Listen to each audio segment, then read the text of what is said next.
दोस्तों मैं उपस्थित हूँ अपने एक नए वीडियो के साथ और इस वीडियो में कुछ खास है। खास इस मामले में है कि आज की इस वीडियो में हम समझने की कोशिश करेंगे मार्च 2014 के उस घटना का, जो मुझे लगता है कि विज्ञान और तकनीक की दुनिया की एक शायद बहुत बड़ी घटना हो सकती है। हम बात करेंगे उस विमान की जो रास्ते में ही गायब हो गया। तो विमान कौन सी थी, चला कहाँ के लिए था और उसमें कितने लोग सवार थे, इसकी हम पूरी डिटेल्स, पूरी जानकारी आज की इस वीडियो में हम आपको देने जा रहे हैं। और इसके अलावा हम यह भी समझने की कोशिश करेंगे कि एक्चुअल में उस दिन हो क्या रहा था। ऐसा क्या हुआ जब विमान हवा में उड़ा और गायब हो गया। तो आज की इस वीडियो में इन्हीं चीज़ों को हम समझने की कोशिश करेंगे। तो चलिए हमारे साथ और चलते हैं इस एक नए वीडियो में। मलेशिया एयरलाइंस की फ़्लाइट MH370 का लापता होना आधुनिक हवाई यातायात के इतिहास की सबसे रहस्यमय घटनाओं में से एक है। यह विमान 8 मार्च 2014 को मलेशिया की राजधानी कुआलालंपुर से चीन की राजधानी बीजिंग के लिए उड़ान भरते समय लापता हो गया था। बोइंग 770-200 ER मॉडल का यह विमान उड़ान संख्या MH370 थी और इसमें 239 लोग सवार थे, जिनमें 227 यात्री और 12 क्रू सदस्य शामिल थे। अब जरा समझने की कोशिश करते हैं कि वास्तव में उस दिन हुआ क्या था। MH370 ने 8 मार्च को स्थानीय समय के अनुसार रात 12:41 पर कुआलालंपुर से उड़ान भरी। सब कुछ सामान्य था, लेकिन लगभग 1:22 पर विमान का संपर्क एयर ट्रैफिक कंट्रोल ATC से कट गया। वियतनामी हवाई क्षेत्र में प्रवेश करने के पहले ही विमान ने अचानक अपना रडार सिग्नल देना बंद कर दिया। इसके बाद विमान का कुछ देर तक कोई पता नहीं चला। शुरुआती खोज और जांच में विमान का रूट अप्रत्याशित रूप से बदलते हुए पाया गया। यह दक्षिणी हिंद महासागर की ओर बढ़ गया था, जो इसके निर्धारित मार्ग से बिल्कुल विपरीत दिशा में था। अब इसके अगर हम खोज और बचाव कार्य की बात करें तो फ्लाइट MH370 के गायब होने के तुरंत बाद मलेशियाई सरकार और अंतर्राष्ट्रीय एजेंसियों ने व्यापक स्तर पर खोजबीन शुरू की। खोज अभियान में दर्जनों देश शामिल हुए, जिसमें समुद्री और हवाई खोज दल के साथ साथ उपग्रहों और अन्य तकनीकों का उपयोग किया गया। हालांकि खोज अभियान को शुरुआती हफ्तों में कोई सफलता नहीं मिली और यह दुनिया भर के मीडिया का केंद्र बन गया। इस घटना के बाद कई हफ्तों तक कुछ मलबे के टुकड़े हिंद महासागर के पश्चिमी हिस्से में, विशेष रूप से रियूनियन द्वीप और अन्य आसपास के द्वीपों में पाए गए। इन टुकड़ों से यह संकेत मिला कि विमान शायद दक्षिणी हिंद महासागर में गिरा होगा। तो फिर यह समझने की कोशिश करते हैं कि आखिर कारण क्या रहे होंगे। इसे लेकर जो एक्सपर्ट फ्लाइट 370 के लापता होने के बारे में कई थ्योरीज और कयास लगाए गए हैं। कुछ विशेषज्ञों का मानना है कि विमान के कॉकपिट में तकनीकी खराबी हो सकती है, जबकि कुछ अन्य इसे आतंकवादी हमले या पायलट द्वारा जानबूझकर किए गए किसी कदम के रूप में देखते हैं।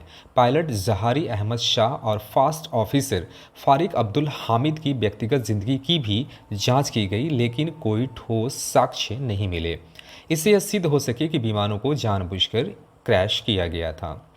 जांच और रिपोर्ट की अगर बात करें तो इस दुर्घटना की जांच के लिए कई देशों ने मिलकर एक विस्तृत रिपोर्ट तैयार की, जिसमें विमान के तकनीकी, मानव और बाहरी कारकों का विश्लेषण किया गया।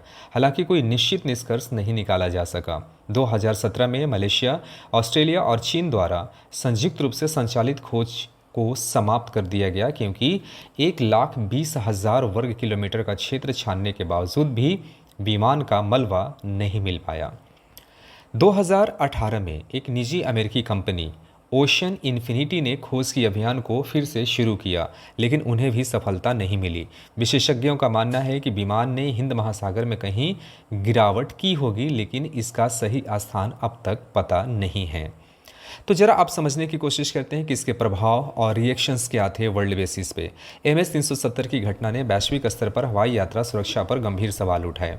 इस घटना ने विमानों की ट्रैकिंग तकनीक और उनकी निगरानी प्रणालियों में सुधार की आवश्यकता को उजागर किया। इसके अलावा इस घटना से जुड़े यात्रियों के परिवारों को गहरा दुख हुआ, क्योंकि उन्हें अपने प्रियजनों की सही स्थिति के बारे में कभी पता चल ही नहीं पाया। मलेशिया के इस एयरलाइंस के बाद अब ज़रा हम यह समझने की कोशिश करते हैं कि इनके अलावा और दुनिया की वो कौन कौन सी विमान से जुड़ी हुई घटनाएं हैं जिसका आज तक पता नहीं चल पाया। जी हाँ, हम चाहे विज्ञान की दुनिया में जितना भी तरक्की कर लें, लेकिन चुनौतियाँ अपनी जगह हैं और ये चुनौतियाँ इतनी गंभीर है कि मुझे लगता है कि एक नहीं, जब हमने सर्च करना शुरू किया तो पता चला एक लंबी लिस्ट हो सकती है ऐसे विमानों का भी जो पैसेंजर्स के साथ उड़ा, हवा में गायब हो गया या फिर ज़मीन पर उतरने की कोशिश में गायब हो गया। तो आज हम एक एक करके उन्हीं में से कुछ विमानों की पड़ताल करने की कोशिश करेंगे कि आखिर वो विमान कौन सा था, टाइमिंग क्या थी और कहाँ गायब हुआ, कैसे गायब हुआ और उसे लेकर आज के इस दौर में भी कैसे एक रहस्य बन गया। तो आइए चलते हैं।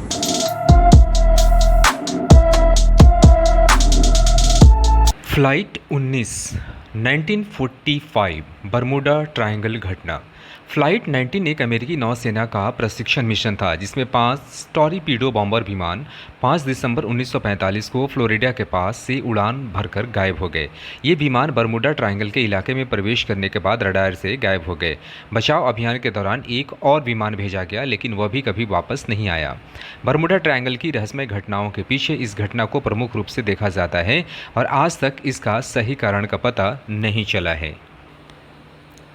एवियंका फ़्लाइट 203 ये 1989 की घटना है। 27 नवंबर 1989 को कोलंबियाई एवियंका एयरलाइंस की फ़्लाइट 203 बोगोटा से कैली की उड़ान पर थी। विमानों को उड़ान भरने के कुछ मिनटों के बाद ही बम विस्फोट से गिरा दिया गया। यह घटना संदिग्ध रूप से ड्रग कार्टेल से जुड़ी थी, लेकिन विमान के टुकड़े काफ़ी छोटे हो गए थे जिससे इस एक रहस्यमय दुर्घटना के रूप में देखा गया। हालांकि इस मामले में विमान का मलबा मिला था लेकिन विस्फोट से विमान की पूरी स्थिति स्पष्ट नहीं हो सका।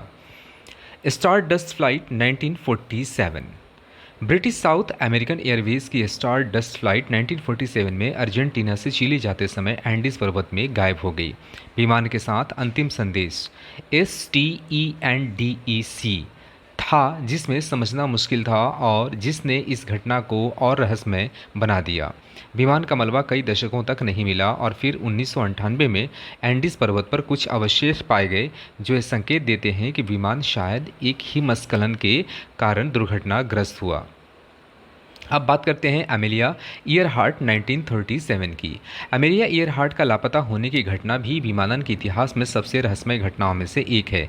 यह 1937 में प्रशांत महासागर के ऊपर उड़ान भरते समय अपने विमान के साथ गायब हो गई थी। उनकी और उनके विमान का कोई भी मलबा या अवशेष कभी नहीं मिला। अमेलिया ईयरहार्ट का लापता होना अब तक का सबसे बड़ा रहस्यमय बना हुआ है और इसके बारे में कई सिद्धांत और अटकलें हैं। और अब लास्ट में बात करते हैं DC-3 फ्लाइट की और ये 1948 की घटना है। 28 दिसंबर 1948 को डगलस DC-3 विमान प्यूर्टो रिको से मियामी के लिए उड़ान भरते समय लापता हो गया था। विमान में 32 लोग सवार थे। विमान के उड़ान भरने से पहले ही कुछ तकनीकी समस्याएं सामने आई थीं, लेकिन फिर भी इसे उड़ान के लिए मंजूरी दे दी गई। उड़ान के दौरान विमान ने मियामी हवाई अड्डे से संपर्क किया लेकिन उसके बाद वह रडार से गायब हो गया। इसका कोई मलबा या संकेत नहीं मिला और यह बरमूडा ट्रायंगल क्षेत्र से गायब होने वाली घटनाओं में से एक माना जाता है। तो आज की इस वीडियो में यहीं तक। जानने का इंतज़ार रहेगा कि यह वीडियो आपको कैसा लगा। धन्यवाद।